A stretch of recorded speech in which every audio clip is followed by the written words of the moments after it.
It's Drybear. Shadow of the Erdtree DLC for Elden Ring is still sitting at a mixed rating on Steam and still getting tons of hate for its difficulty level. And while I've already covered this topic on my channel, today what I wanted to talk about is more of a deep dive into why people think this way. And more specifically, use my background as a game developer and a gameplay designer to go over why there's a difference between how people felt about Elden Ring base and how people feel about the DLC based on how it's designed. Now, luckily, as people play the game and get more excited about it and get adapted to it, the percentage of positive reviews has been steadily going up, which is good to see. But I think there's a lot to talk about and dive into as to why this game has received, this DLC has received the hate that it has. Now, first we need to talk about the low-hanging fruit, because until we get to the meat of the issue, I think it would be unfair to dismiss some of the lower percentage of people that are getting frustrated with the game. And these are just kind of like psychological facts or cognitive science facts that just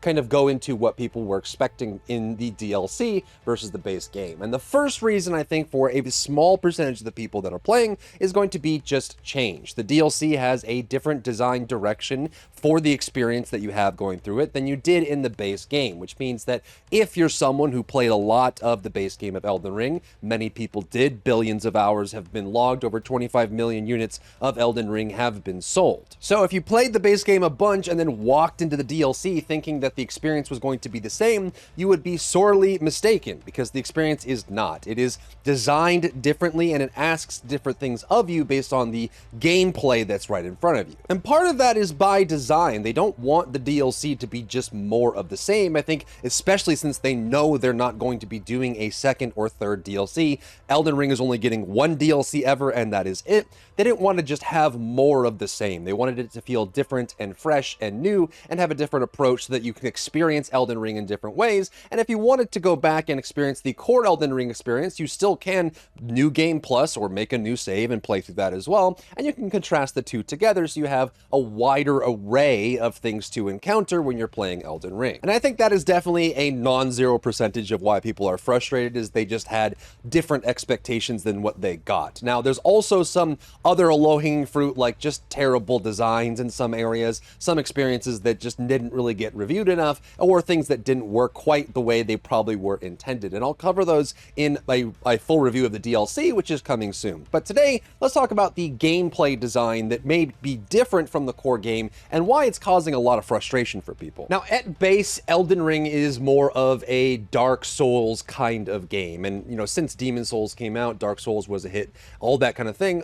An affectionate genre was born from that, which is called Souls-like. And these are all Souls-like games, even though they are the creator of the Souls-like genre. In general, there's a lot of different takes on what this kind of action RPG can be represented as. I would say that Dark Souls specifically and Elden Ring base are more of a locked animation punishing style of game, and that is, enemy gets to go, it's a give and take. The enemy gives and you take, and then when they're done, you give and they take. And there's breaks and pauses and disruptions between their animations, but there's a lot less ways for you to break that pattern apart, right? When you start an animation, you're locked into that animation. The heavier your weapon, the more you swing it, the more you get caught in that, and you can get clipped up by the animation that you're swinging through. You take damage or you end up perishing because of it. And that's kind of the style that Dark Souls has always been. But there's plenty of other takes out there for the action RPG genre inside of Souls-like. One of the first of which was actually Bloodborne, which to me falls in a slightly different adjacent category, in that Bloodborne had a lot more going for it in the combat, and it wasn't the true Dark Souls sense in that you have these locked animations. When you start a swing, you are fixed to that swing until you're done. Because Bloodborne introduced things like the transforming weapons, which many can be done during a swing, so it has built-in animation canceling, but it also had the gun parry, so you're able to pull out a handgun. So if you didn't play Bloodborne, you could actually parry from a distance by using your offhand pistol, which meant that you could actually animation cancel in melee combat. You could interrupt or parry from a distance. You could instantly parry at any time, which meant that instead of it being like a give and take, you know, a tug of war between two like enemy and you in the form of Dark Souls or Elden Ring, it was more like a boxing match where you're constantly trading blows, interrupting each other, dodging, moving. It's more real time in that aspect rather than more of this give and take.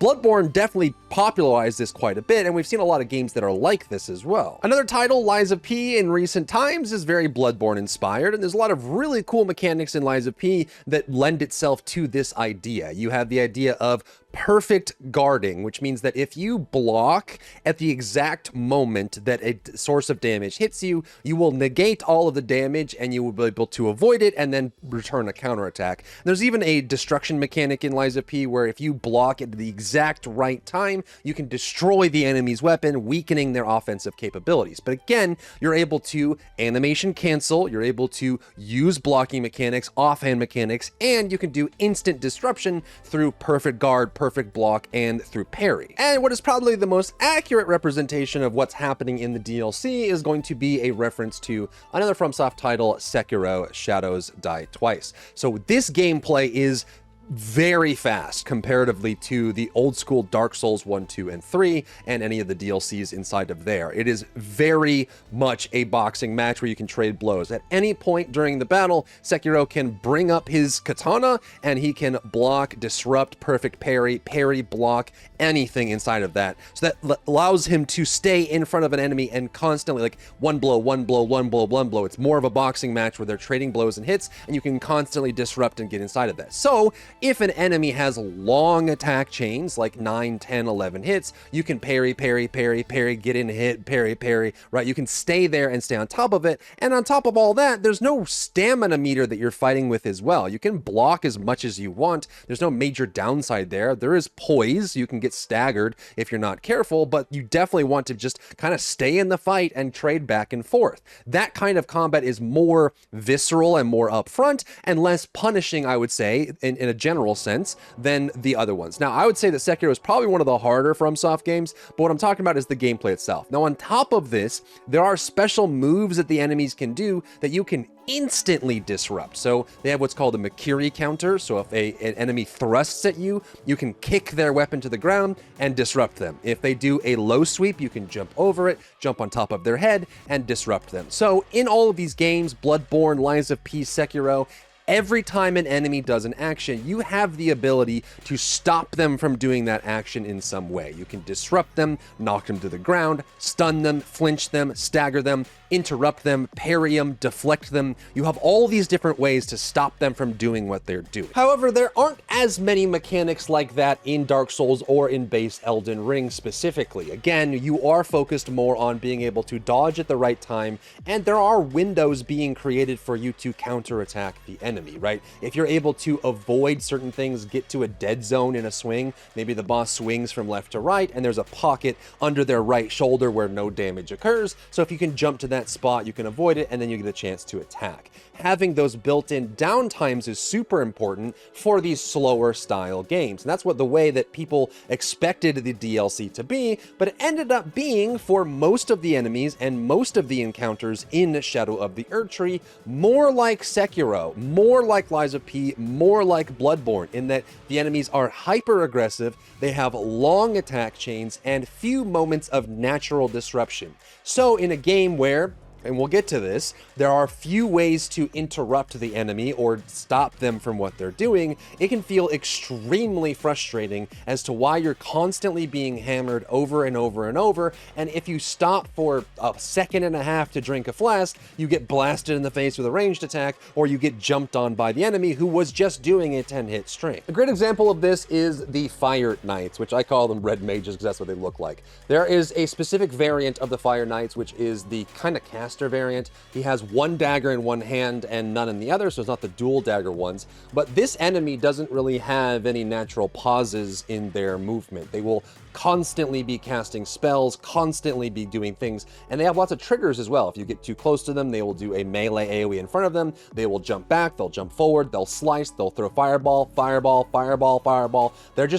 I swear to God, they had 12 Red Bulls this morning, and they won't stop attacking, which, if you're utilizing the mechanics that do exist in Elden Ring to disrupt him, it can actually be a pretty straightforward encounter. However, not every build in Elden Ring does this properly, right? So for example, if you're trying out the new Beast Claws, if you're using a low poise damage weapon, or even if you're playing a ranged playstyle with incantations or with sorceries, you can get to the point where you just don't really have time to do anything because the enemy just never pauses to take a breath for any reason. Which in a lot of ways feels kind of disjointed in a game like Elden Ring, right? So it feels like you're playing Sekiro or more of a fast-paced game without the tools that you would normally have in order to do that. And that's why I think there's also a very different experience with the Elden Ring DLC. For some people, if you're playing like a very high poise damage strength weapon, a lot of these enemies become very normal and kind of trivial in some cases because your normal basic attack, even light attacks, can cause them to flinch, which is a natural disruption from their normal pattern. You can also cause them to fall to the ground with a full stagger, a poise break for them, which is another natural disruption. So by having that built into your build, it can become a lot easier to deal with these kinds of enemies. Now, they did add some new things to Elden Ring, and there are some mechanics that largely got ignored in the base game that I think that they were looking to get people to utilize more.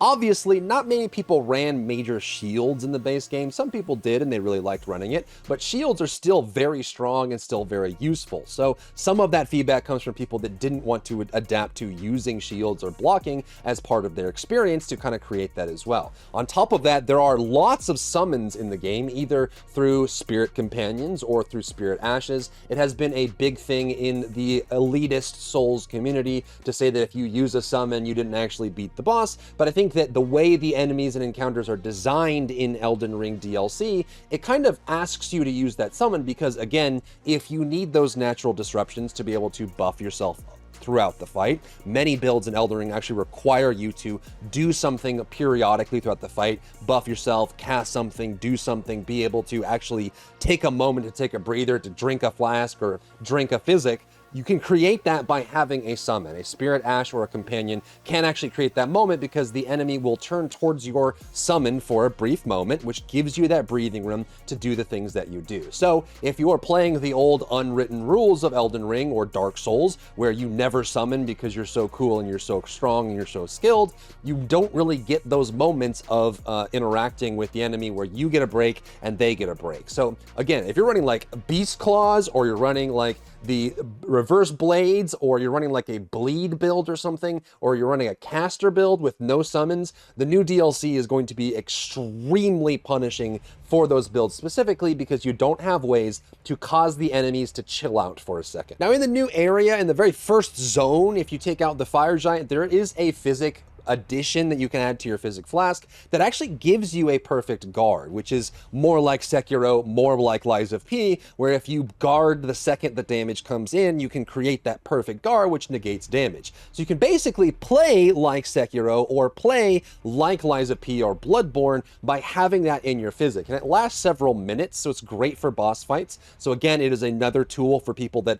have these builds that don't flinch or stagger very often. They can use that as a way to block at the right moment and kind of create more of a Sekiro style gameplay inside of Elden Ring. So they have tools inside of the game, summons, the new physic tier that you can use in your physic, you can use blocking, you can use high stagger or high poise weapons to disrupt or interrupt the enemies, and without all of those, you can, like, the game just feels like it's a lot worse than the base game if you don't adapt to the new gameplay style. Now, quick minor spoilers, we're going to talk about a boss. It's not a story boss, it's not a lore boss, it's just one of the bosses you encounter, but illustrates another point that is actually quite poignant for the argument that the DLC is too hard. And it's going to be this guy right here, any of the mounted or high mobility bosses in the DLC. There's another problem that exists inside of the core design for Elden Ring Shadow of the Erdtree, and that is the sheer mobility of the bosses as well. Because you aren't, unless you're running a build that teleports a lot, as mobile as these bosses,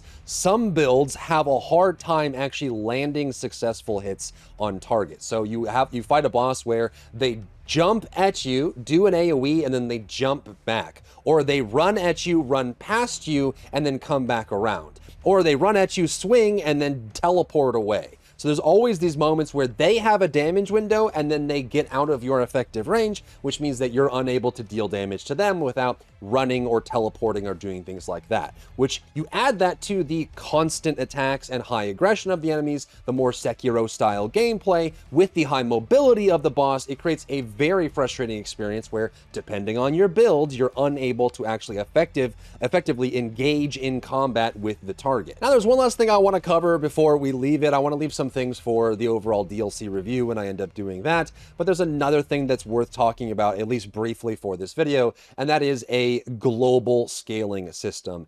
Anytime you take any system in game design and you apply it to everything across the game, there are going to be some things that receive that global scaler better than others. And I think that when they introduced the Scadutree Fragment blessing scaling system for the DLC, where it just increases the damage that you take by a percentage across all enemies, and it decreases the damage and poise damage that you do across all enemies across the board. Some enemies do handle that quite well, and some definitely don't. And that's why people are getting these really weird interactions where, you know, they have no problem with a certain boss, but then they get one shot by some random enemy on the road. And it's because that the kind of build that they have, the kind of defense that that build has, and the enemy that is there that is getting scaled up or down creates really weird scenarios where you can get one shot or two shot by things that don't really seem that threatening at all. This smooths out quite a lot by the time you get to high Scadutree blessings. So when you say people that say just get more blessings, get more Scadutree fragments, and scale up your character, they are right. It does get a lot better towards middle to the end of the game for the DLC, but you could make an argument that it probably should have been smoothed out a lot better and looked at some of the monsters and some of the encounters that maybe didn't scale well with the Scadutree fragment system as a global percent scaler, because some of them feel pretty dang awful when you start out with low blessing numbers.